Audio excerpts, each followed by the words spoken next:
হরিয়ানা একটি দলিত ছেলেকে পায়ে দড়ি বেঁধে এবং উল্টো ঝুলিয়ে রাখা হয়েছে কুয়োর ভেতরে এবং 3rd ডিগ্রি দেওয়া হচ্ছে। এটা কতটা বেদনাদায়ক ঘটনা হতে পারে এটা আপনারা দেখলেই বুঝতে পারবেন। একজন হরিয়ানা দলিত ছেলে হরিয়ানারই একটি গ্রামের ভেতর দিয়ে যাচ্ছিলেন এবং সেই সময় ওনার প্রাকৃতিক ডাক পান।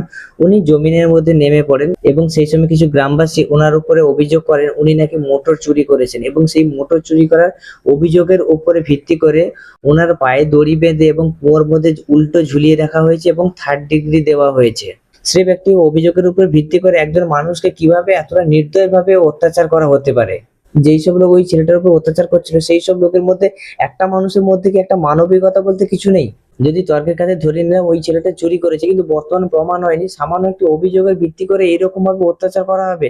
আপনারা আইনের হাতে তুলে দেবেন, আইন যেটা শাস্তি দেবে সেটা সবাইকে মানতে হবে, কিন্তু আপনারা এরকম ভাবে অত্যাচার করতে কি করে পারেন?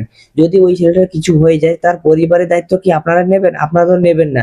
আমাদের ভারতবর্ষে যেভাবে আইন ওইসব লোকেদের সবাইকে ছেড়ে দেওয়া হবে, কিন্তু ওই পরিবারের কি অবস্থা হবে? আপনাদের কি মনে হয় ছেলেটাকে শুধু দলিত বলে এরকম ভাবে অত্যাচার করা হয়েছে নাকি অভিযোগের উপর ভিত্তি করে এরকম ভাবে অত্যাচার করা হয়েছে? কমেন্ট করে অবশ্যই জানাবেন।